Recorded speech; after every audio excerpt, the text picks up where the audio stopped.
All right. What's going on, everybody? Hope you're all doing well. It's starting to rain here, but I wanted to get this in. This is we were approaching spring training. We're approaching the season not too long from now, right? And the other day I put out my top free agents that might be available. Well, I want to continue on with that, but I want to do my early 2023-24 MLB free agent predictions. This is always fun to do. I know you folks always like it as well, and you can never be too early with this stuff. So some of the folks that were on my list the other day are not on this list today because there's a lot of free agents. So I want to give you a whole bunch of folks. So again, I'll continue to do this. I'll put out my official ones later on, so be sure to subscribe to the channel so you don't miss it. And if you enjoy the content, just hit the thumbs up and the notifications. That way you don't miss anything. So let's start it off. Let's start with my first preliminary list here. So we got a couple folks. Joc Pederson. I actually have him going to Cleveland. I think they're going to be looking for another impact hitter. And if you could bring Joctober over there, this guy's a money player in the postseason. And Cleveland, shown how well they could play in the postseason last year with a young, dynamic team. And adding somebody like Joc, I think, would be a good addition to the Cleveland Guardians. So next up, I got Michael Conforto. I think he's going to opt out of his if he plays well, he'll decline his option for 2024 because he did sign a 2-year deal with the Giants. And I could see him coming to the American League and go to Tampa Bay, being an impact hitter there in the neck for a lot of. Lourdes Gurriel, another one, pain in the neck player. And this, I think, is going to be my backup guy. If the Mets, who will be in the running for Shohei Ohtani, don't happen to get him, I think Gurriel is going to be a good guy who can play multiple positions and be a nice contact hitter for the Mets. So I think these three are good fits for either one of these for these teams. And again, let me know what you're thinking. So the names are going to be different. Now, before I go any further, I've had a lot of requests to promote different products and all this stuff and whatnot. And I personally wanted to wait until I found something where I can speak from experience. And I wanted to just talk about something that was going to be impactful so that I'm just not here just selling crap. So, because I'm not. So, but I this is from personal experience. I've actually started using, I partner with Identity IQ. And so if you ever had your identity stolen, excuse me, there's a truck backing up in the background. If you ever had your identity stolen or social media hacked and been compromised, there's nothing more frustrating than trying to restore it all. So that's why I partner with them. I use it myself. I've had mine stolen a long time ago. I've had my social medias hacked, my banking hacked over the last couple of years. It's happened. So go take a look at it. Okay, that's my link. It'll take you right to it. Whether you have a family or not, it's applicable to you. And if it's something, if protecting your family or yourself or you want peace of mind knowing that this stuff is protected, use Identity IQ. I'll just say that. Go to the link, check it out, and check out the free dark web scan. It's right on the link. And just plug in your email. They'll tell you immediately whether your email has been hacked or compromised. So I highly encourage you to take a look at it or at least consider it. Now, let's go back to the free agents. Next list, the next group of guys.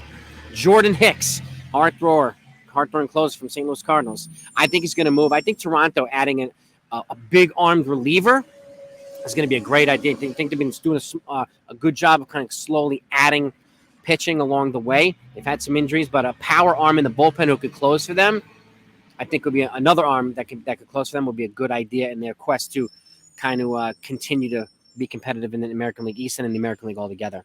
Ian Happ, remember this is his walk year.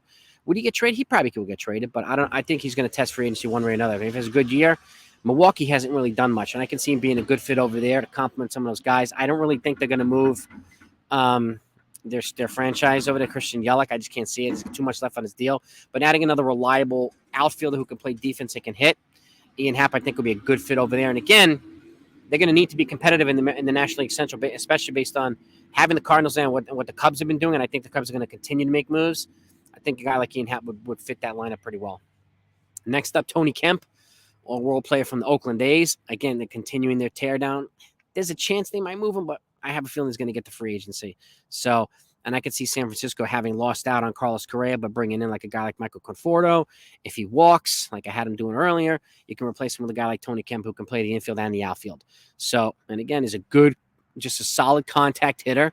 Would add some things. And I could see San Francisco kind of being bold next offseason, having lost on some of the big fish this offseason. I could see the Dodgers being bold next offseason as well, because their payroll is going to be right now it's under $100 million, which is insane for the Dodgers. But you can see that they're getting ready to make some big moves. But Kemp to the Giants. Blake Snell is another free agent. There's going to be a lot of pitchers in free agency. I have Aaron Nola moving on. Okay, just to tell you that right now. He'll be in my official free agent predictions later. But I have Blake Snell going to Philadelphia and kind of being a boost to that rotation as well. So I think he'd be a good fit there. Staying in the National Leagues with the Padres. And I think he'd be a good fit over there, adding to the rotation, not having to worry about being the ace either. Obviously, you can see Harrison Bader. I think the Yankees are going to do the smart thing and re-up him for a couple years.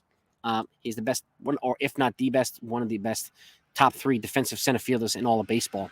And I think having a guy like that who's locked into the game, he's a good teammate, he's a pro, he's a good contact hitter as well, with some power as well. And he's always locked in, whether it's offensively or defensively. I think he'd be a great guy to lock up here.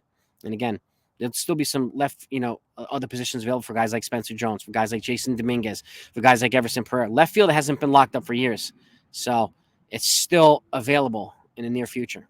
Okay, so, and then Luis Severino. I think it would be a wise idea for them to lock him up. And if they don't, obviously going after a guy like Blake Snell or someone else would be a wise idea. But if he stays healthy, I see the Yankees locking him up and giving him a deal, maybe 4 years. But again, if he has like a crazy good year, he could put himself in position for a monster contract, which I think he would then go to free agency and try to get a huge deal. But I could see him getting a 4-year deal or something like that, maybe even a 5 from the Yankees. He's still young, and he's still available. He throws like an ace. Next up, Jack Flaherty, another Cardinal player, young pitcher. With the Houston Astros kind of having a young dynamic pitching rotation, having lost Justin Verlander, bringing in the younger guy like Jack Flaherty, I think would be a good addition to the Houston rotation. And I could see them, they do a good job of bringing in pitchers here, starting pitchers, whether it's free agency or trades. They make a lot of pitchers better. So, and Flaherty to Houston seems like a pretty natural fit, in my opinion. So, Javi Baez also has an opt-out, which I think he'll exercise if he has a solid year. I could see him going over to Boston and then bringing him in to replace a guy like Xander Bogaerts and complementing him and rotating him with Trevor Story, like if a short second or whatever. I think his versatility and his solid bat, I think, would be a good fit over in Boston. So, and he's already played in the big market, haven't played in Chicago, so he knows what it's like. Julio Urias, this is one of the reasons I think the Dodgers are, and he's going to be 27 next year, one of their young aces from the left-handed side, who's already won 20 games in a season. It was like 17-7 this past year. I see them loading up to give this guy a big contract. And I mean, how can they not, based on how he's performed and pitched and carried himself? It's just really hard to not in this kind. And if he doesn't, he's going to have no shortage of bidders. It's going to be a bidding war for this kid's services. So just one reason I think the Dodgers are saving payroll for him and the guy that's going to be on the next slide, the final slide here, which I'm going to give you today, who's I don't have going to the Dodgers, but remember, Jordan Montgomery's a free agent too, ex-Yankee. So with them probably not bringing in Max Fried, I could see Montgomery replacing him in the Atlanta Braves rotation and being probably a seamless fit in the Atlanta rotation and getting a multi-year deal, probably 4 or 5 years. And with that young dynamic lineup and that nucleus locked up for almost a decade, it'd be a great fit there. Would I like him to come back to the Yankees? Sure, especially if they don't re-sign Severino, but I can't see it happening now. Josh Hader is going to be 30 in 2024. He's still young. So he's been in like the major leagues forever. But with the things that the Cubs have made, the moves that they have made, I think they're positioning themselves for the near and long term. So I could see him going to Chicago Cubs and closing some big games over there and complementing that bullpen. And I think I could see them making more moves as well to load up that bullpen too. And lastly, the guy, Shohei Ohtani. Would I be surprised if he signs with the Dodgers? No, I would not. But my dark horse has been the Seattle Mariners. They have some owners that know Nintendo as well. They have a huge Japanese market and haven't had a Japanese star player since Ichiro there. And Shohei Ohtani, I think, is going to be the dark horse to sign with Seattle. Do I think he's probably going to get close to $500 million? Yes, he'll be the first guy to do it. Whether it's from the Dodgers or the Seattle Mariners, I think they're both. He wants to go to a winner, that's for sure. I don't see him coming to the Mets. I think they'll be in the running, though, unless they give him some ridiculous contract that surpasses that. But Seattle, I think dark horse to overtake the Dodgers as the team that's going to sign Shohei Ohtani. You position him in that lineup behind Julio Rodriguez or in the rotation with Luis Castillo and Robbie Ray, you can't lose either way. So this is my list. This is my free agent list, my early predictions right now. There's still a ton more. I'll give my more robust list later on as the season progresses, but let me know what you think. Load up the comments, and I'll talk to you guys later.